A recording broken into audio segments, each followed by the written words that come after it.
What's cracking, guys? Bruce Madsen here, your host show of Metro Scott Fantasy Football, and I'm here with like a State of the Union address here. Calvin Ridley's not going to be playing here in 2022.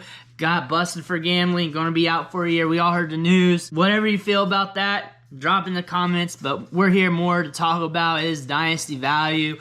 What should we be doing? And off the rip, the sky was falling. A lot of people were talking about this big time on social media. You're seeing a lot of trades go down. One of the trades that I keep seeing is people buying them for third-round rookie picks, which is cool. That's dirt cheap.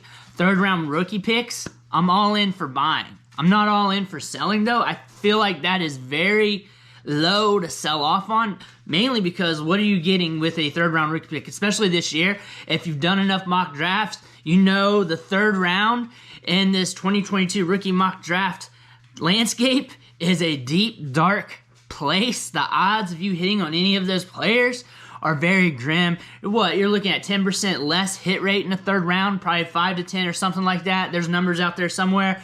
But this year, when you look at the talent, you try to gauge that, it feels a little less than that, not as good, probably more on the low end of the spectrum. So I'm not very excited about making those deals. However, the one thing we preach about on this channel, whenever you see a change in value, whether it's up or down, in this case it's down for Ridley, you test the market.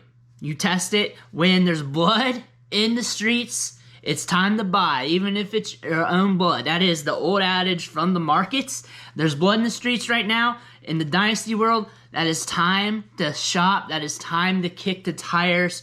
There's a lot of blood here, and we need to look and see what we can do. If you own Calvin Ridley, you got some blood on your hands. You're going to put this blood out on the market, see what you can get. If you're getting just third-round rookie picks, fourth-round rookie picks, and you're getting things that won't even help you out in the long term, it's all right to hold. It's all right to hold them for a bit. You put them out there, you get something you like, maybe a prospect and some picks, maybe a second-rounder, a high-end where you can probably get like a running back or something that you're interested in. Maybe you can get David Bell. Who knows? But that's for you to gauge, and you have to go after what you want. It is about what you want and what you want out of that value. Do you want a mid-tier wide receiver, or do you just want to hold him for a year and just see what you get out of Ridley?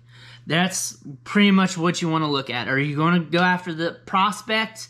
Are you going to go after a certain range of rookie picks? And if that doesn't happen, are you willing to hold them for a year instead of selling off on the low?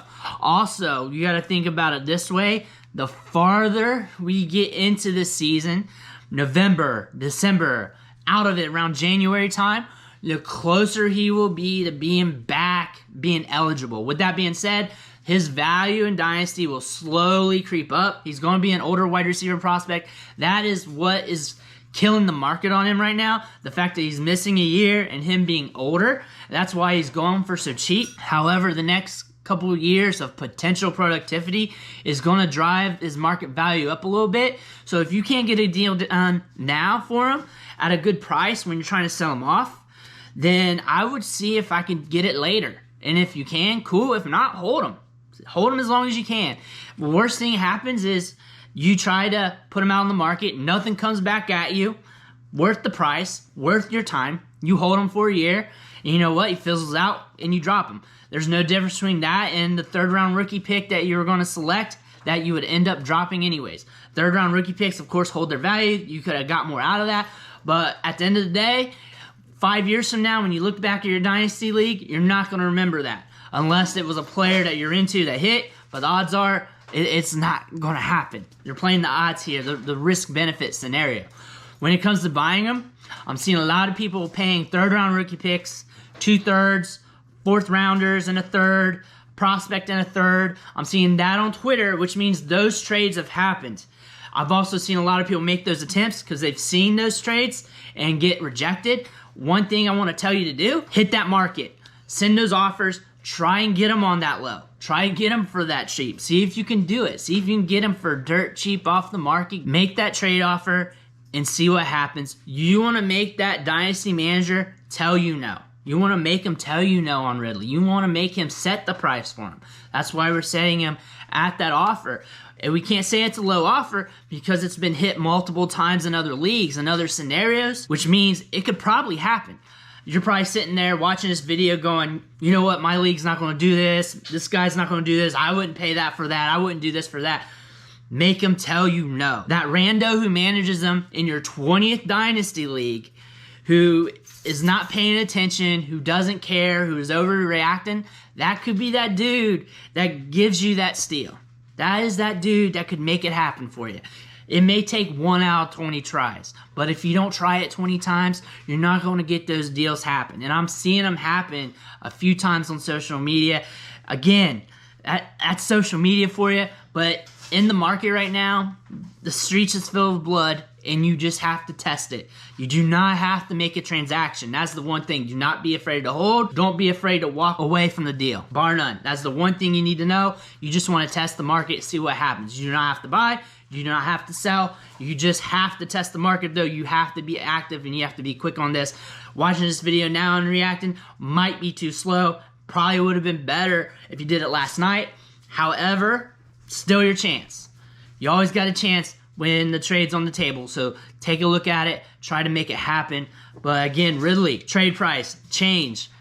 See if you can make a deal. And this goes with all the other players. When you see a quick value change, try and make something happen on the trade market. Submit an offer. Put them on the block. Try to get that player moved for whatever you want at that time. See what happens. But also, don't be afraid to walk away from that deal. Don't be afraid to hold the player. Just see if you can get that player on the cheap. See if you can catch that other manager napping and go from there, because that is when it is time to strike, is when there's a big value change due to injury, due to news like this, because this is how you can get a player at dirt cheap. This is how you can get a player sold before they fall off the map. You just have to be quick with it and quick with your deals and react off the news. And sometimes it's not going to happen. A lot of times it's not. Like, you're going to be trying to make this deal for Ridley right now, and I guess most of you, it's not going to happen. And I'm being real with you. It's probably not going to happen for me, but the best practice, the fundamentals that we need to follow here, change in value, hit the markets. Change in value, hit the markets. That's all you need to know. Don't be afraid to walk away if you don't get the value you want. And that's it. Hold them if you need to. Don't buy if you need to. But you do not have to buy low if it's not the right value for you. But that's all I got for you today. Make sure you hit that subscribe button on the way out. Every subscription fuels me to keep pumping out this content, pumping out that content for the rookie drafts to get you ready. But again, I want to thank you, and I'll catch you next time.